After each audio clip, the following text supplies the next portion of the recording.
Hello everyone, welcome to RN education foundation. आशा करता हूँ आप सभी स्वस्थ होंगे, मस्त होंगे और पढ़ाई में कंप्लीटली व्यस्त होंगे। मैं रत्नाकर सिंह आप सभी का स्वागत करता हूँ एक बार फिर से आपके अपने YouTube channel RN education foundation में। आज हम स्टार्ट कर रहे हैं सीरीज कॉम्बिनेशन। पिछले वीडियोस में हमने पैरेलल कॉम्बिनेशन को अच्छी तरीके से देख लिया था कि पैरेलल कॉम्बिनेशन में कैसे नेट इक्विवेलेंट रेजिस्टेंस क्या आया था, 1/r is equal to 1/r1 plus 1/r2 plus 1/r3। ऐसे हम बहुत सारे रेजिस्टेंस को जब हम पैरेलल कॉम्बिनेशन में जोड़ेंगे तो उसके बाद जो r इक्विवेलेंट आएगा वो डिनोमिनेटर में चला जाएगा, है ना, सम होकर डिनोमिनेटर में चला जाएगा। तो आज के इस वीडियो में हम डिस्कस करने वाले हैं क्या, सीरीज कॉम्बिनेशन, क्योंकि पैरेलल कॉम्बिनेशन को हमने तरीके से डिस्कस कर लिया था। तो इस वीडियो में होने वाला है कंप्लीट सीरीज कॉम्बिनेशन और दोनों को करेंगे कंपेरिजन। मींस किसमें रेजिस्टेंस ज़्यादा होगा, किसमें रेजिस्टेंस कम होगा, किसमें घर की वायरिंग की जानी चाहिए, किसमें घर की वायरिंग नहीं की जानी चाहिए, क्या करने पे लोड ज़्यादा पड़ेगा, मतलब लोड ज़्यादा पड़ने का मतलब रेजिस्टेंस किसमें ज़्यादा रहेगा, इन सबको बारे में अच्छी तरीके से स्टडी करेंगे। तो चलिए स्टार्ट करते हैं बिना टाइम वेस्ट किए अपना टॉपिक, जिसका नाम है सीरीज कॉम्बिनेशन।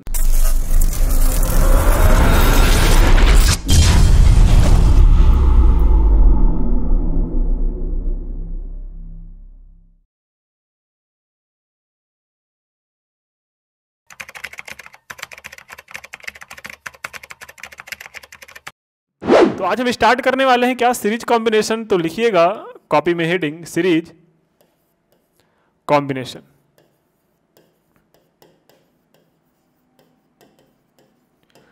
अब ये सीरीज कॉम्बिनेशन क्या होता है, हमने आपको थोड़ा सा आइडिया दे रखा था कि सीरीज कॉम्बिनेशन जो होता है क्या, जो सीरीज कॉम्बिनेशन होता है वो क्या होता है, उसमें जो रेजिस्टेंस होते हैं, क्या होते हैं रेजिस्टेंस, वो जुड़े होते हैं इंड टू इंड। कहां से, इंड टू इंड। मींस हमने रेजिस्टेंस का कुछ सिंबॉलिक रिप्रेजेंटेशन बताया था क्या, ये आपके रेजिस्टेंस है ना, ये आपके क्या है रेजिस्टेंस। अब इन रेजिस्टेंस को अगर इंड टू इंड ऐड कर दें, तो ये जो रेजिस्टेंस बना है अपना वो सीरीज कॉम्बिनेशन बन जाएगा। इंड टू इंड ऐड करने का मतलब ये इससे ऐसे जोड़ दिया हमने, ये इससे ऐसे जोड़ दिया और इसके लास्ट पोल को इसके बैटरी के पोल से, ठीक है, ये हुआ अपना पूरा सर्किट। यहाँ पे हमने एक एमीटर लगा दिया, एमीटर मतलब एक ऐसा एक एमीटर, तो यहाँ पे हमने एक एमीटर लगा दिया। वोल्ट मीटर लगाने का मतलब हमने यहाँ पे इसके पैरेलल कॉम्बिनेशन में एक वोल्ट मीटर लगा दिया, कोई दिक्कत है नहीं, क्योंकि वोल्ट मीटर जो लगता है वो पैरेलल में लगता है ना, ठीक है। तो यहाँ पे टोटल V है, यहाँ पे टोटल V है, लेकिन यहाँ पे अगर देखा जाए यहाँ पे वोल्टेज इस पे अलग होगा, इस पे अलग होगा, इस पे अलग होगा, क्योंकि यहाँ से यहाँ तक अलग वर्णन करना पड़ेगा, यहाँ से यहाँ तक चार्ज को चलने में अलग वर्णन करना पड़ेगा, यहाँ से यहाँ तक चार्ज को चलने में अलग वर्णन करना पड़ेगा। लेकिन उससे पहले हम इस रेजिस्टेंस का नामकरण कर लेते हैं, और नामकरण करते हैं कुछ इस तरह, इसको नाम लेते हैं R1, इसको नाम लेते हैं R2, इसको नाम लेते हैं R3। इट इज क्लियर और नॉट, आप बोलेंगे बिल्कुल सही सर। यहाँ से हमने करंट I फ्लो कराया, क्योंकि पॉजिटिव पोल से करंट फ्लो होता है और नेगेटिव पोल की ओर जाता है, तो यहाँ से I गया, यहाँ पे भी I ही रहा, यहाँ पे भी होते होते यहाँ पे I वापस हो गया, ठीक है। आप लोग यहाँ सर बिल्कुल सही है। फिर हमने क्या किया, फिर हमने यहाँ पे वोल्टेज देखा, तो वोल्टेज यहाँ पे अलग अलग था। मींस अगर वोल्टेज की बात करें तो यहाँ पे वोल्टेज V1 हो गया, यहाँ से यहाँ तक, और यहाँ से यहाँ तक वोल्टेज V2 हो जाएगा, और यहाँ से यहाँ तक वोल्टेज V3 हो जाएगा। लेकिन जो नेट वोल्टेज लगा था वो अपने पास V लगा था, तो हम यहाँ पे इक्विवेलेंट वोल्टेज की बात करें, अगर नेट वोल्टेज की बात करें तो हम यहाँ पे क्या करेंगे, ध्यान से देखना जरा। अगर हम नेट V की बात करें तो जो नेट V आएगा वो अपने पास क्या आएगा, V1 plus V2 plus V3। आप बोलोगे हाँ सर, क्योंकि यही वोल्टेज तो V1 V2 V3 में डिवाइड हुआ है। अब ये जो V1 होगा, V को क्या लिख सकते हो, देखो फ्रॉम ओम्स लॉ हम क्या लिख सकते हैं, फ्रॉम ओम्स लॉ क्या बताया गया था बाबू, V जो इक्वल्स टू क्या होता है, IR होता है। क्या होता है, IR होता है। तो हम यहाँ पे V जगह क्या लिख दिए, IR net equivalent, where R is the net equivalent resistance total, ठीक है। तो हमें इक्विवेलेंट रेजिस्टेंस निकालना था, तो R यहाँ पे हो गया। यहाँ पे V1 पे R1, V1 किस पे है, R1 पे है, तो यहाँ पे हो जाएगा I, तो सब जगह सेम है, यहाँ पे हो जाएगा R1। सिमिलरली यहाँ पे हो जाएगा IR2, और यहाँ पे हो जाएगा सिमिलरली IR3। हाँ या ना, आप बोलोगे हाँ सर, यहाँ तक कोई दिक्कत है ही नहीं। और जब यहाँ तक कोई दिक्कत नहीं है तो आगे भी कोई दिक्कत नहीं है। यहाँ पे देखो I मिल गया कॉमन, यहाँ पे मिल जाएगा आपको R1 plus R2 plus R3, ठीक है।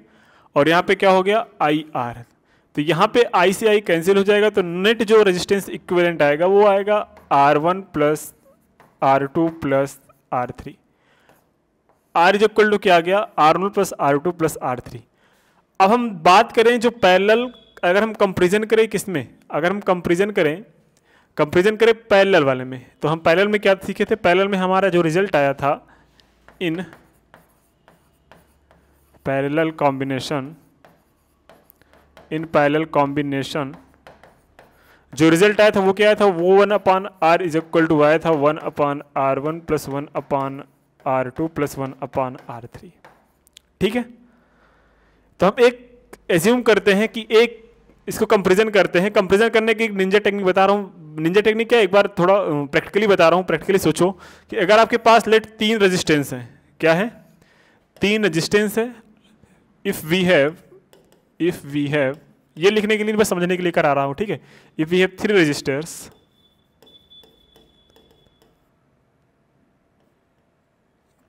if we have 3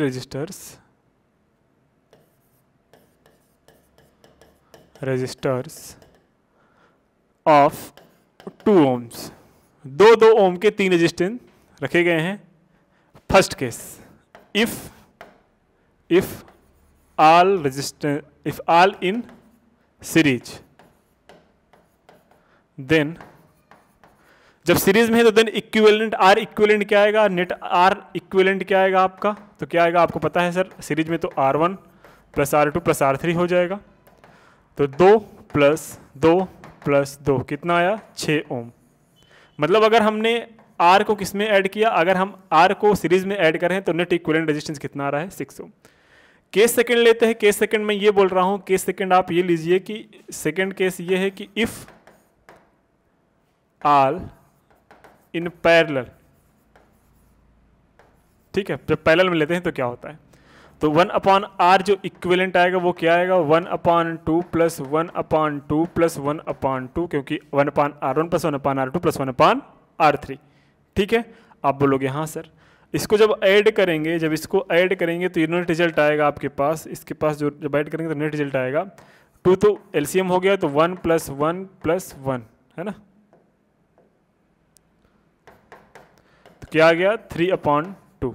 तो आर इक्विवेलेंट ये आया, तो आर नेट आर इक्विवेलेंट क्या आएगा आपके पास, जो नेट आर इक्विवेलेंट आएगा वो आएगा 2/3। 2/3 मतलब 0.6 है ना, 6 समथिंग आएगा है ना। आप बोलोगे हाँ सर, तो आप बताइए किस में ज़्यादा है। जब आप ऑब्जर्व करेंगे 6 ओम ज़्यादा है कि 0.666 ओम ज़्यादा है, बताओ 6 ओम ज़्यादा है कि 0.66 ओम ज़्यादा है। तो यहाँ पे सर देखोगे कि आप जो आर सीरीज है is greater than R parallel, हाँ या ना। तो बताओ घर की वायरिंग करने में कौन सा कॉम्बिनेशन प्रॉफिटेबल होगा, सर जिसमें रेजिस्टेंस कम होगा, जिस चीज़ में जितना कम रेजिस्टेंस होता है वो हमारे लिए उतना अच्छा कंडक्टर होता है ना। तो अब बताओ हमें रेजिस्टेंस कम लेना है, तो घर की वायरिंग में अगर हम रेजिस्टेंस कम वाला लगाएंगे तो हमारे लिए प्रॉफिट होगा, क्योंकि हम ज़्यादा करंट पाएंगे। नहीं तो कुछ करंट तो इसको रेजिस्टेंस को खत्म करने में चला जाएगा, तो बाकी थोड़ा और वायर और हीट होने लगेंगे, आग लग सकती है। वो हम heating effect of electric current पढ़ेंगे कि कैसे रेजिस्टेंस पे डिपेंड करता है हीटिंग ऑफ इलेक्ट्रिक कंडक्टर। लेकिन इसमें आप देखिए कि आर सीरीज ज़्यादा है आर पैरेलल से, मतलब अगर हम सीरीज में किसी सेम कंडक्टर को जोड़ रहे हैं तो हमें ज़्यादा रेजिस्टेंस मिल रहा है due to respect of the parallel combination. तो याद रखना, कभी कभी एग्जामिनर पूछ लेता है कि अगर घर की वायरिंग करनी हो या फिर किसमें रेजिस्टेंस ज़्यादा होगा, आर इक्विवेलेंस किसमें ज़्यादा होगा, कि हम सेम तीन रजिस्टर्स को पैरेलल कॉम्बिनेशन में जोड़ते हैं कि सीरीज कॉम्बिनेशन में जोड़ते हैं। तो आपको ये हमेशा याद रखना होगा कि हमेशा सीरीज में जो रेजिस्टेंस होता है वो ज़्यादा होता है एज कंपेयर टू किसके, आर पैरेलल के। तो ठीक है, यहाँ तक समझ में आ गया होगा, पक्का आ गया होगा, यहाँ तक कोई दिक्कत नहीं होनी चाहिए। अब एक चीज़ और ध्यान से देखना, हमने अभी तक क्या पढ़ा कि ये जो रिजल्ट हमने देखा उसको ध्यान से देखना कि जो आर सीरीज आती है वो क्या आती है, R1 plus R2 plus R3, और जो आर पैरेलल आई वो क्या होता है 1/r is equal to 1/r2 plus 1/, अरे सॉरी जो नेट रिजल्ट आता है दूसरा 1/r parallel is equal to आता है 1/R1 plus 1/R2 plus 1/R3। हाँ है ना? आप बोलोगे हाँ सर। ये जो रिजल्ट हमने लिखाए हैं 3 रिजल्ट, ये तीनों जो रिजल्ट आए हैं वो आपके इसी डेरिवेशन से आए हैं। कौन से डेरिवेशन से? दैट मतलब रिलेशन कौन से हैं? आर सीरीज, आर पैरेलल और R series is greater than R parallel. अच्छा, इससे क्या मतलब है सर? इससे हमें न्यूमेरिकल्स सॉल्व करने में दिक्कत नहीं होगी। मतलब इससे जब हम न्यूमेरिकल सॉल्व करने लगेंगे उसमें बहुत आसानी मिल जाएगी हमें इसको सॉल्व करने में, जब आपको ये फार्मूला रटा रहेगा। कुछ ही फार्मूले हैं। अभी तक तो क्या क्या फार्मूले पढ़े? देखो एक बार मैं रिकॉल करवा दूं, अभी तक तो आपने यही तो फार्मूला पढ़ा। कौन कौन सा भाई? Q इज इक्वल्स टू क्या होता है?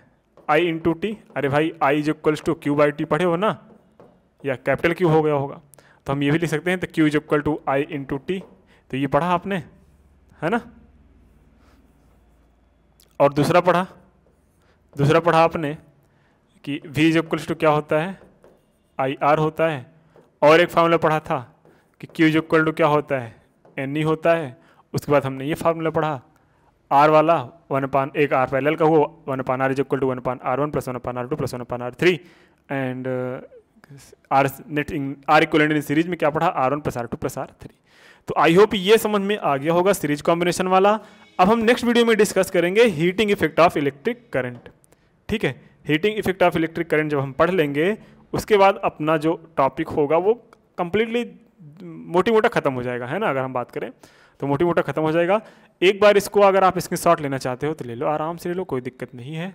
ठीक है, हम हट जाते हैं। तो ये रहा, ठीक, ये रहा। तो आई होप आप लोग को समझ में आ गया होगा ये पूरा टॉपिक।